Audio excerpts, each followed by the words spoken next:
Ray's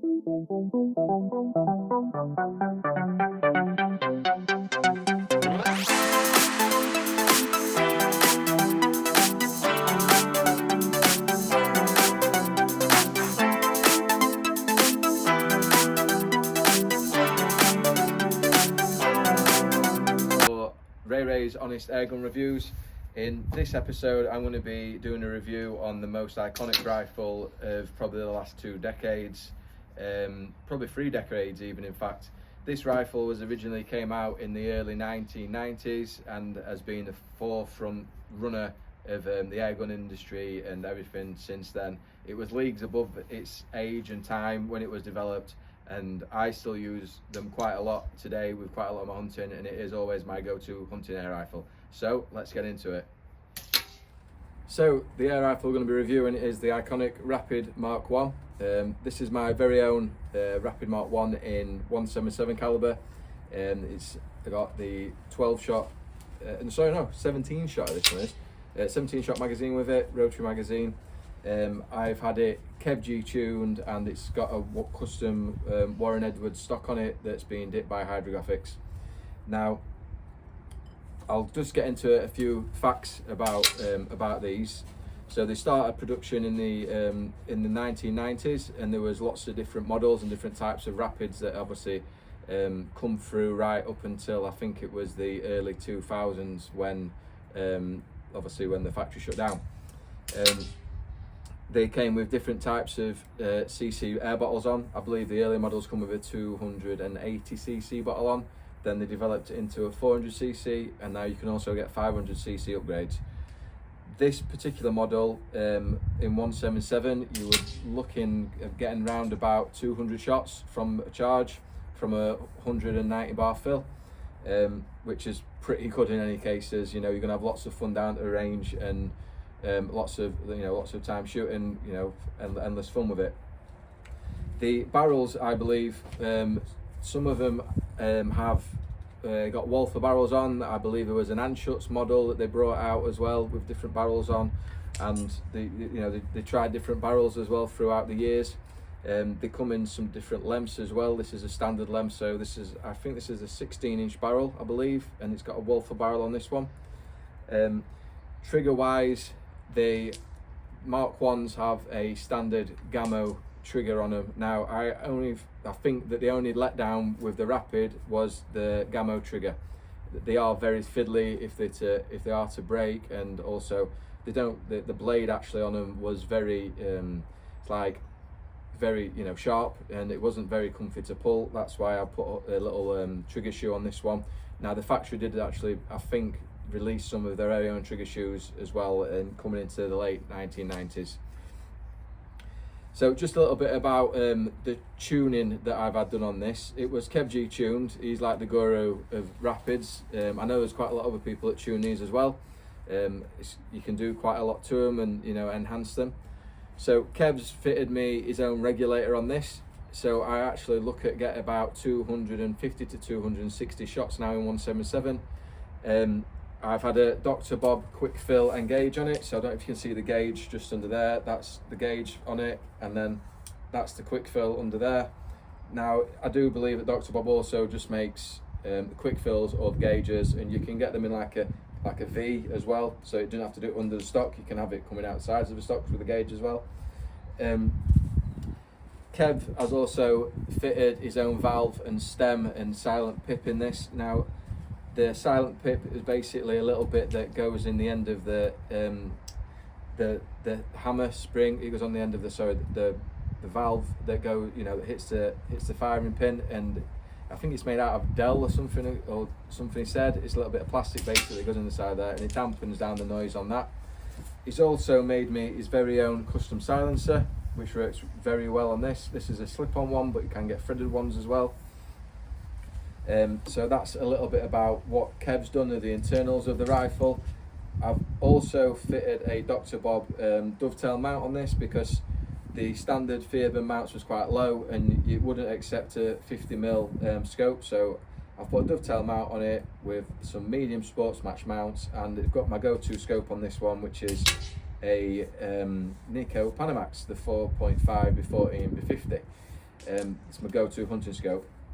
Now, the stock that I've had made for this, because it comes with a really nice standard walnut stock, don't get me wrong, I've still got that at home in the cupboard, but I wanted something a bit different for it, so I took a design of a Daystate Mark IV to Warren Edwards, and he basically shaped this stock around that.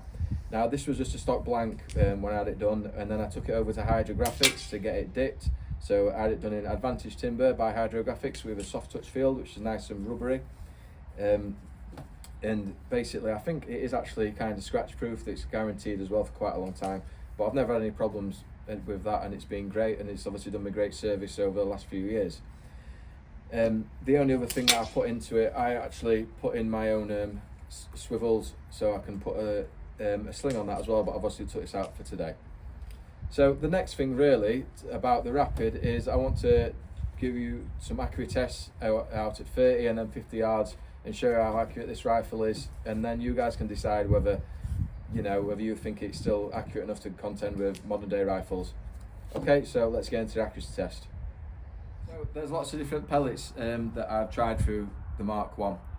Basically, I've tried Barracuda 8s, I've tried Field and Target Trophies, Air Arms, JSBs.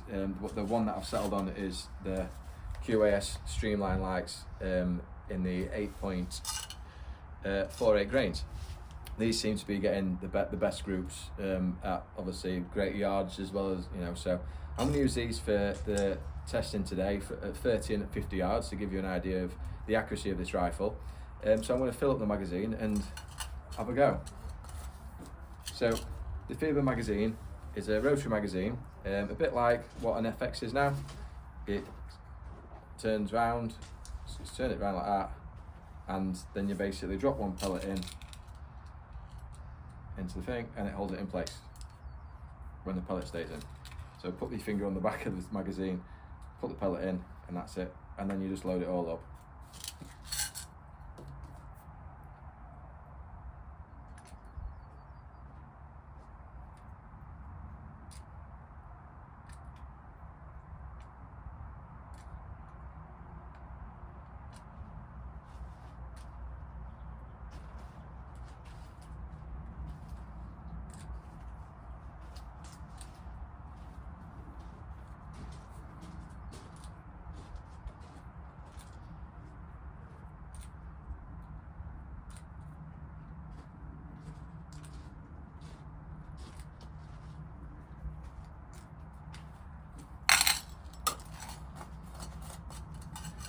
Right, so we'll have 5 shots at 30 yards and 5 shots at 50 yards.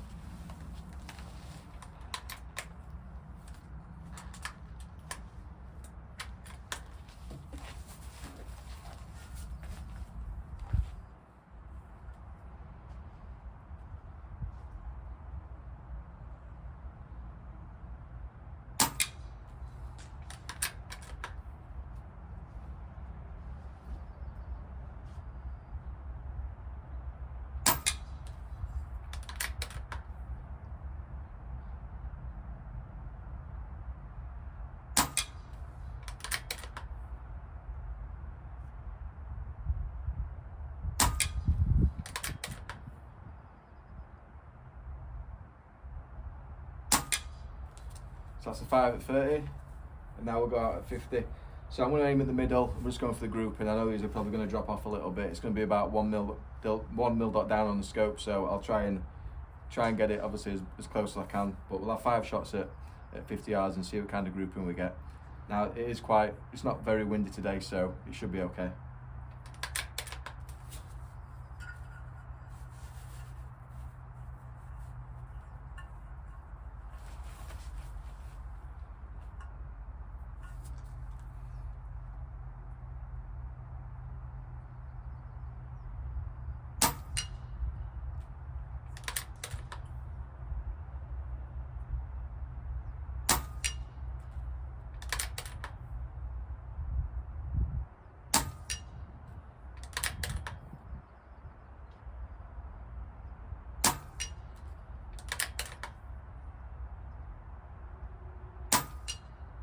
Right, so I'm just going to have another 5 shots at that because it is quite going just the right of the target. So I'm going to readjust myself and I'll show you when we bring the targets in.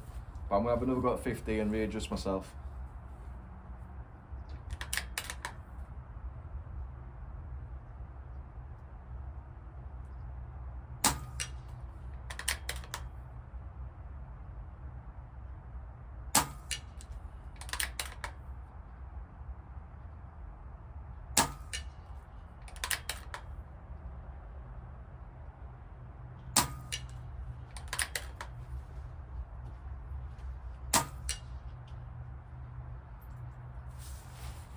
Right, so let's get them in and have a look at the results. So that's the 30-yard target. Now that, in anyone's standards, is obviously, that's covered a 5p piece, no problem at all.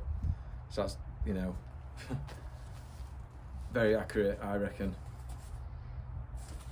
And then this is the 50-yard target. I actually did worse the second time round when I adjusted myself. So that was my first 5 shots at 50 yards. And then that's, when I adjusted it, I got 2 in the dead centre and I got 2 down in the bottom right for some reason. So I don't know how that happened, but that was my first 5 shots at 50 yard without adjusting, which is a lot better grouping than when I tried to adjust myself. But never mind anyway, that showed you out at 50 yards. That's probably well within a 5p piece as well, out at 50 yards. So that's both the groupings on the rifle. So the conclusion for the Rapid Mark 1, marks out of 10, I'm going to give it a 10. I love these rifles all day long. Some people obviously don't really like the bottles on them, they think look ugly, but I think there's plenty of other rifles out there now with a buddy bottle system like your Red Wolves and your Wolverines and other bits and bobs. So I think it's actually some, you know, your FXs, it's kind of become the norm now, whereas the Rapids, Theoben Rapid actually pioneered that system, I believe. So marks out of 10, like I said, I'm going to give it a 10. The only downfall that I actually have about these rifles, like I said before, is the Gramo trigger, which isn't the greatest trigger, but it does the job. And they corrected this in the later ones when they brought out the Mark IIs. They started, some of them have an Anschuss trigger on, and I believe that Theoben actually copied the trigger themselves and started making their own trigger, so it does get better in the later models. I've got a 2.2 Rapid Mark II at home, and the trigger on that is loads better. The obviously reliability of them as well, it never misses a beat, and you know, they're so good for their age, and the accuracy of them is second to none as well. The only other thing is, when they first come out, I believe there was about £695, which was quite a lot of money in the 90s. You can pick these up on Gun Trader now.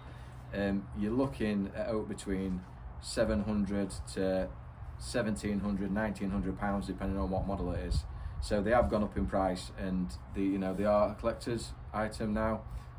Quite a lot of people collect them, including myself. So yeah, that is the Rapid Mark 1. I hope you enjoyed this short video about it. I know that a lot of other people are going to have a lot of comments to put about them and a lot of other things to say, but it's just basically a short review on my very own Rapid Mark 1 and how I feel about it, and some of the bits and bobs and the ins and outs of obviously of what it is. So thanks a lot guys for watching, really appreciate it. If you liked this little video, please like, subscribe and share, because it really does help the channel, and I'll see you in the next one. Cheers guys.